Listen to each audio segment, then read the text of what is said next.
K ശശിക്കെതിരായിട്ടുള്ള നടപടി ഇന്നലെ സംസ്ഥാന കമ്മിറ്റിക്ക് ശേഷം ഗോവിന്ദൻ മാഷ് തന്നെ പറഞ്ഞല്ലോ. അതിൻ്റെ അപ്പുറത്ത് പറയാൻ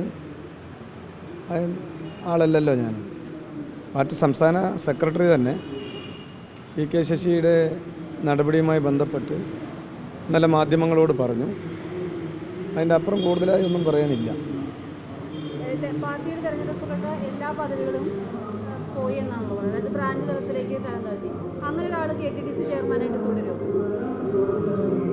ഇപ്പോൾ പാർട്ടി എടുത്ത നടപടി ഇന്നലെ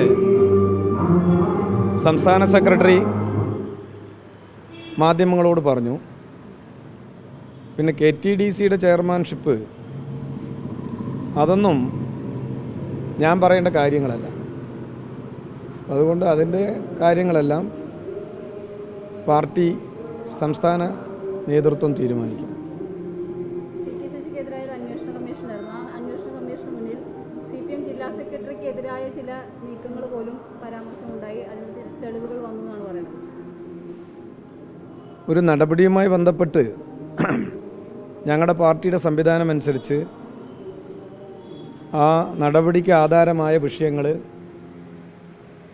നല്ല രൂപത്തിൽ പരിശോധന നടത്തും.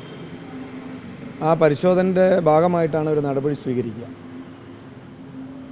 ഇപ്പോൾ കെ ശശിക്കെതിരായി എടുത്തിട്ടുള്ള നടപടി ഒരു കടുത്ത നടപടിയാണ്.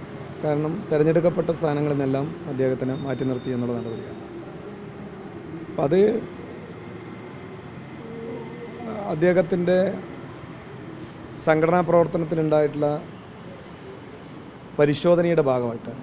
അതിൽ വന്നിട്ടുള്ള വീഴ്ചകൾ കണ്ടെത്തിയിട്ടാണ് ഒരു നടപടി സ്വീകരിക്കുക. അത് ആ പരിശോധനയുടെ ഭാഗം, അതിൻ്റെ ഉള്ളടക്കത്തിലേക്ക് കടക്കാൻ ഞാനിപ്പോൾ ഉദ്ദേശിക്കുന്നില്ല.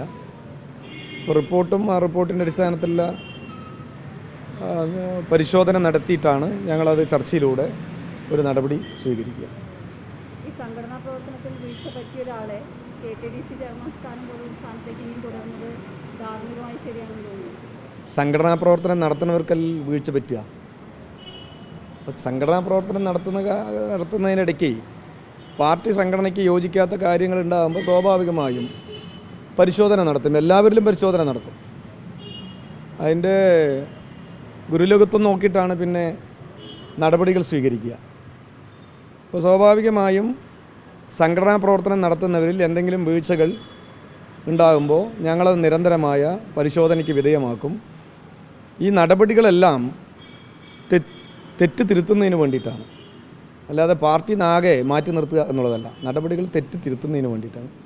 അപ്പോൾ തിരുത്തിയാൽ വളരെ കൃത്യമായി പാർട്ടി സംഘടനാ സംവിധാനത്തിനനുസരിച്ച് മാനദണ്ഡങ്ങൾക്കനുസരിച്ച് തുടർന്ന് പ്രവർത്തിക്കുമ്പോൾ ഇതിനേക്കാളും നല്ല ശക്തമായ രൂപത്തിൽ തന്നെ തിരിച്ചു വരാൻ കഴിയും. അതാണ് ഞങ്ങളുടെ പാർട്ടി പ്രവർത്തനത്തിലെ ഓരോ ആളുകളുടെയും അനുഭവം.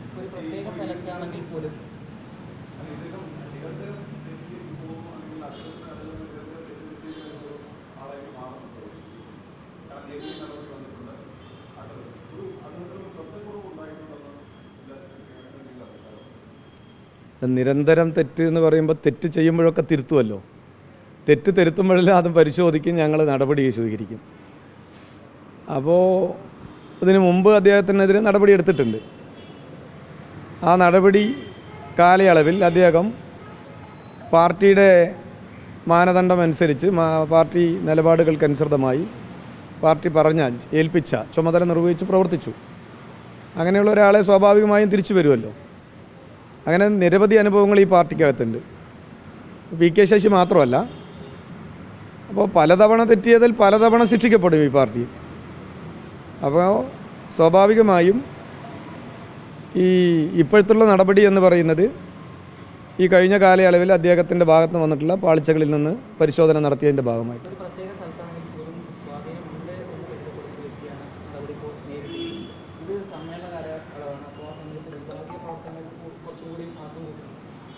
നിങ്ങൾ മനസ്സിലാക്കേണ്ടത് ഈ സ്വാധീനം എന്ന് പറയുന്നത് എങ്ങനെയാണ്. ഞാനൊരു വ്യക്തിയായി നിന്നാൽ എനിക്ക് എന്ത് സ്വാധീനമാണ്? ഞാൻ വട്ടപൂജ്യമല്ലേ. CPMൻ്റെ ജില്ലാ സെക്രട്ടറി ആയതുകൊണ്ടാണ് നിങ്ങളുൾപ്പെടെ ഇപ്പോൾ എന്നെ വന്ന് കാത്തിരുന്ന് ഈ കാര്യങ്ങളൊക്കെ ചോദിക്കുന്നത്. ഞാനിതിന് വെളിയിലാണെന്ന് വയ്ക്കുക, ഒരു സ്വാധീനവും ഉണ്ടാവില്ല ഈ പാർട്ടിയിലും ബഹുജനങ്ങളുടെ ഇടയിലും തിരിഞ്ഞു നോക്കാൻ ആളുണ്ടാവില്ല. ഇതെല്ലാം മുൻകാലങ്ങളിൽ നമ്മൾ കണ്ടിട്ടുള്ളതാണല്ലോ. ഏതൊരു വ്യക്തിയും, ഈ പാർട്ടിയിലെ ഏതൊരു വ്യക്തിയും ചെങ്കൊടിക്ക് അതീതമല്ല, പാർട്ടിക്ക് അതീതമല്ല. എല്ലാവരും പാർട്ടിക്ക് താഴെയാണ്. അപ്പോൾ ആരെങ്കിലും ഒരു സ്വാധീനം ഉണ്ടാക്കിയതെല്ലാം പാർട്ടിയുടെ ഭാഗമായി നിന്നുകൊണ്ടാണ്. അല്ലാതെ അദ്ദേഹത്തിൻ്റെ പ്രത്യേക കഴിവും അദ്ദേഹത്തിനൊരു എന്താ പറയുക അപ്രമാദിത്വമുള്ള ഒരു വ്യക്തി എന്ന നിലയ്ക്കൊന്നുമല്ല. അതുകൊണ്ട് പാർട്ടിക്കകത്ത് നിന്ന് പൊതുപ്രവർത്തനം നടത്തിയതിൻ്റെ ഭാഗമായി കിട്ടിയ സ്വീകാര്യതയാണ്. ആ സ്വീകാര്യത പാർട്ടി ഒരു നിലപാട് സ്വീകരിക്കുന്നതോടുകൂടി അതെല്ലാം പോവും. അത് എനിക്കാണെങ്കിലും മറ്റേതൊരു പാർട്ടിയുടെ നേതൃത്വ സ്ഥാനത്തിൽ ഉത്തരവാദിത്തത്തിൽ ഇരിക്കുന്ന സഖാക്കൾക്ക് ബാധകമാണ്. പിന്നെ ഒരു പ്രത്യേക കേന്ദ്രത്തിൽ വല്ലാതെ സ്വാധീനമുണ്ട് എന്നൊക്കെ പറഞ്ഞ് നമുക്ക് അവകാശപ്പെട്ടു പോവാം. അങ്ങനെ ഒരുപാട് ആളുകൾ അവകാശപ്പെട്ട ചരിത്രമില്ലേ? എന്നിട്ട് എന്തായി? അതിലൊന്നും കഥയില്ല. അതിൻ്റെ ഭാഗമായി നിങ്ങൾ പറഞ്ഞ ഒരു വിഭാഗീയത, എന്താണ് വിഭാഗീയത? അങ്ങനെ ഒരു കാര്യമേ ഇപ്പോൾ ഞങ്ങളുടെ പാർട്ടിയിലില്ല. വിഭാഗീയത എന്ന് പറയുന്ന വാക്കുകളെല്ലാം പോയിട്ട് ഏകദേശം ഒരു പതിറ്റാണ്ടായി. പത്രക്കാരായിട്ടുള്ള നിങ്ങൾക്കിപ്പോഴും ഇങ്ങനെ വിഭാഗീയത എന്ന് പറഞ്ഞ് ഓർമ്മിപ്പിക്കണം. അങ്ങനെ ഒരു സംഗതിയില്ല. ഞങ്ങൾ കഴിഞ്ഞ സമ്മേളനം കഴിഞ്ഞപ്പോൾ തന്നെ പറഞ്ഞല്ലോ, എനിക്ക് ഓർമ്മ ശരിയാണെങ്കിൽ നിങ്ങളെ കൊണ്ട് തന്നെയാണ് പറഞ്ഞതെന്നാണ് എനിക്ക് തോന്നുന്നത്. അതാത് പ്രദേശങ്ങളിൽ ചെറുതായി രൂപപ്പെട്ട ഒരു അഭിപ്രായ ഭിന്നതകൾ, ആ അഭിപ്രായ ഭിന്നതകൾ പൂർണ്ണമായും പരിഹരിക്കപ്പെട്ടു. പിന്നെ അതിന് വിഭാഗീയത എന്ന് പറഞ്ഞിട്ട് ഇനി നിങ്ങൾ ചോദിക്കരുത്. ഞങ്ങളുടെ പാർട്ടി ഏകോപിതമാണ്, കേരളത്തിലെ ഏകോപിതമാണ്, പാലക്കാട് ജില്ലയിലെ ഏകോപിതമാണ്. പാലക്കാട് ജില്ലയിൽ 15 ഏരിയ കമ്മിറ്റികളും ഒറ്റക്കെട്ടായിട്ടാണ്, ഐക്യപ്പെട്ടിട്ടുള്ള ഒരു ശരീരം പോലെയാണ് ഇപ്പോൾ പാർട്ടിയുടെ പ്രവർത്തനം പോകുന്നത്.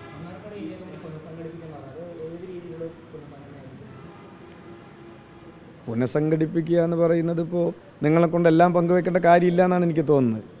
എന്തായാലും ഞങ്ങൾ പുനഃസംഘടിപ്പിക്കുമല്ലോ, അപ്പോൾ നിങ്ങൾക്ക് മനസ്സിലാവുമല്ലോ.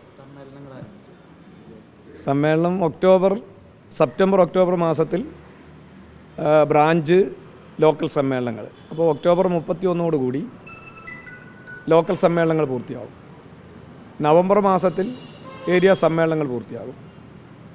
ഡിസംബർ 14, 15, 16 തീയതികളിലാണ് ചിറ്റൂരിൽ വെച്ച് ജില്ലാ സമ്മേളനം ചെയ്യുന്നത്.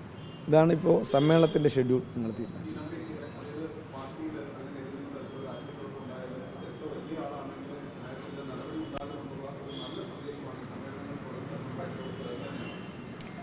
സമ്മേളനങ്ങൾ തുടങ്ങുന്നതിന് മുമ്പായി എടുത്തൊരു നടപടിയായിട്ട് നിങ്ങളത് കാണണ്ട.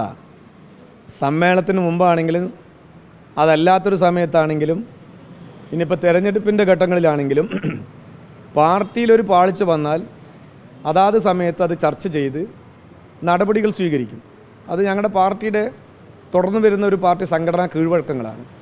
അതിലൊന്നും ഒരു മാറ്റമില്ല. അത് ഏതെങ്കിലും ഒരു സമ്മേളന സമയം നോക്കിയിട്ടോ അല്ലെങ്കിൽ ഏതെങ്കിലും ഒരു തെരഞ്ഞെടുപ്പിൻ്റെ മുഖം നോക്കിയിട്ടൊന്നുമല്ല.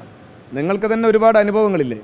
ഏത് ഘട്ടത്തിലും തെറ്റ് ചെയ്യുന്ന ഒരാളെയും സംരക്ഷിക്കുന്ന ഒരു പ്രസ്ഥാനമല്ല CPIM എന്നുള്ളത്. വിവിധ അനുഭവങ്ങൾ നിങ്ങൾക്ക് തന്നെയുണ്ട്. പിന്നെ ഏതെങ്കിലും ഒരു സാഹചര്യം നോക്കിയിട്ടല്ല, തെറ്റ് ചെയ്യുന്നത് ആരാണെങ്കിലും അത് നടപടി സ്വീകരിക്കുക തന്നെ ചെയ്യും. അത് ഏതെങ്കിലും സാഹചര്യങ്ങൾ നോക്കിയിട്ടല്ല.